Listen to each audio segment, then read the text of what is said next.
ಆ, ಎಲ್ರಿಗೂ ನಮಸ್ಕಾರ. ಈ ಒಂದು ಬಿ ಟಿ ಸಿ ಚಾರ್ಟನ್ನು ಅನಾಲಿಸಿಸ್ನ ಮಾಡ್ತಾ ಇದ್ದೀನಿ.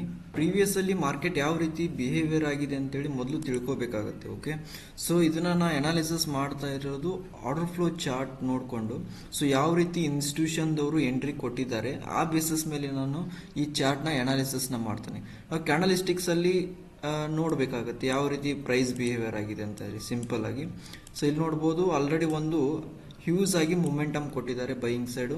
ಓಕೆ, ಸೊ ಆಮೇಲೆ ಏನಾಗಿದೆ, ಒಂದು ಕನ್ಸಾಲಿಡೇಷನ್ ಮಾಡ್ತಾ ಏನಾಗ್ತಾ ಇದೆ ಅಂದರೆ ಮಾರ್ಕೆಟ್ನಲ್ಲಿ ಸೆಲ್ಲರ್ಸ್ಗಳು ಏನು ಮಾಡ್ತಿದ್ದಾರೆ ಅಂದರೆ ಡಾಮಿನೇಟ್ ಮಾಡ್ತಾ ಕೆಳಗಡೆ ತೊಗೊಂಬಂದಿದ್ದಾರೆ. ಸೊ ನಮಗೆ ಬೇಕಾಗಿರೋದು ಏನಪ್ಪ ಅಂತಂದರೆ ಇಂಬ್ಯಾಲೆನ್ಸ್ ಝೋನ್ ಬೇಕಾಗುತ್ತೆ. ಓಕೆ, ಸೊ ಇಂಬ್ಯಾಲೆನ್ಸ್ ಝೋನ ಯಾವ ರೀತಿ ಐಡೆಂಟಿಫೈ ಮಾಡಿದ್ವಿ ಅಂತೇಳಿ ಈ ಒಂದು ಆರ್ಡರ್ ಫ್ಲೋ ಚಾರ್ಟಲ್ಲಿ ನಿಮಗೆ ತೋರಿಸ್ತಾ ಇದ್ದೀನಿ.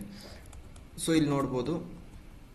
ಓಕೆ, ಇಲ್ಲಿ ಕಾಣ್ತಿದ್ದೀನಾ ಈ ಒಂದು ಝೋನ್ ಏನಪ್ಪಾ ಅಂದರೆ ಇನ್ಸ್ಟಿಟ್ಯೂಷನಲ್ ಝೋನ್ ಅಂತೇಳಿ ಕರಿತೀವಿ. ಸೊ ಇನ್ಸ್ಟಿಟ್ಯೂಷನ್ದವ್ರು ಏನು ಮಾಡಿದ್ದಾರೆ ಅಂತಂದರೆ ಅಗ್ರೆಸಿವ್ ಆಗಿ ಸೆಲ್ಲಿಂಗ್ ಆರ್ಡರ್ಗಳನ್ನು ಪ್ಲೇಸ್ ಮಾಡ್ಕೊಂಡಿದ್ದಾರೆ. ಓಕೆ, ಸೊ ಕಾರ್ಡ್ ಬಂದುಬಿಟ್ಟು 6000 ಇದೆ. ಸೊ ಅದೇ ರೀತಿ ಬೈಯಿಂಗ್ ಕಾರ್ಡ್ ಬಂದ್ಬಿಟ್ಟು 244 ಇದೆ.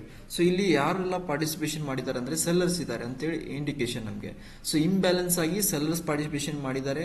ಸೊ ಇನ್ಸ್ಟಿಟ್ಯೂಷನ್ಗಳು ಈ ಜಾಗದಲ್ಲಿ ಬಂದು ಕುಂತಿದ್ದಾರೆ. ಹಾಗಾಗಿ ನಾನು ಏನು ಮಾಡಿದ್ದೀನಿ ಅಂತಂದರೆ ಈ ಝೋನ್ ತೆಗೆದು ಈ ಜಾಗದಲ್ಲಿ ನಾನು ಏನು ಮಾಡಿದ್ದೀನಿ, ಮಾರ್ಕ್ ಮಾಡಿದ್ದೀನಿ. ಹಾಗಾಗಿ ಇಲ್ಲಿ ಇಂಬ್ಯಾಲೆನ್ಸ್ ಕ್ರಿಯೇಟ್ ಆದಮೇಲೆ ನಾನು ಏನು ಮಾಡಿದ್ದೀನಿ, ಇದೇ ಜಾಗದಲ್ಲಿ ಒಂದು ಟ್ರೇಡನ್ನು ಪ್ಲೇಸ್ ಮಾಡ್ಕೊಂಡಿದ್ದೀನಿ. ಇವಾಗ ಮಾರ್ಕೆಟ್ ಏನಾಗ್ತಾ ಇದೆ, ಕೆಳಗಡೆ ಬರ್ತಾ ಇದೆ. ಸಿಂಪಲ್ ಇದೆ ಸ್ಟ್ರಾಟಜಿ.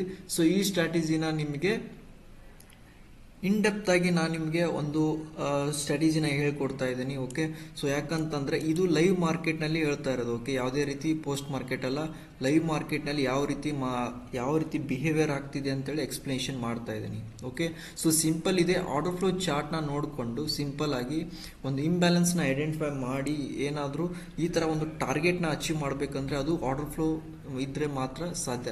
ಇಲ್ಲಾಂದರೆ ಯಾವುದೇ ರೀತಿ ನಾವು ಈ ರೀತಿ ಮೊಮೆಂಟಮ್ನ ಕ್ಯಾಪ್ಚರ್ ಮಾಡಲಿಕ್ಕಾಗಲ್ಲ. ಓಕೆ, ಸೊ ಕ್ಯಾಂಡಲಿಸ್ಟಿಕ್ಸಲ್ಲಿ ಈ ಥರ ಮೊಮೆಂಟಮ್ನ ಕ್ಯಾಪ್ಚರ್ ಮಾಡಬೇಕಂದ್ರೆ ತುಂಬ ಎಕ್ಸ್ಪರ್ಟ್ ಆಗಬೇಕಾಗತ್ತೆ. ಓಕೆ, ಈ ಒಂದು ಆರ್ಡರ್ ಫ್ಲೋ ಚಾರ್ಟ್ನ ಇಟ್ಕೊಂಡು ಎಲ್ಲಿ ಇನ್ಸ್ಟಿಟ್ಯೂಷನ್ದವ್ರು ಬರ್ತಿದ್ದಾರೆ ಅಂತೇಳಿ ಐಡೆಂಟಿಫೈ ಮಾಡಿದರೆ ಸಿಂಪಲ್ ಇರುತ್ತೆ.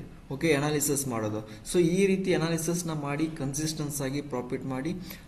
ಎಲ್ಲರಿಗೂ ಈ ವಿಡಿಯೋ ಹೆಲ್ಪ್ಫುಲ್ ಆಗಿದ್ದರೆ ಇವಾಗಲೇ ಈ ಚಾನಲ್ನ ಸಬ್ಸ್ಕ್ರೈಬ್ ಮಾಡಿ, ಶೇರ್ ಮಾಡಿ. Thank you so much.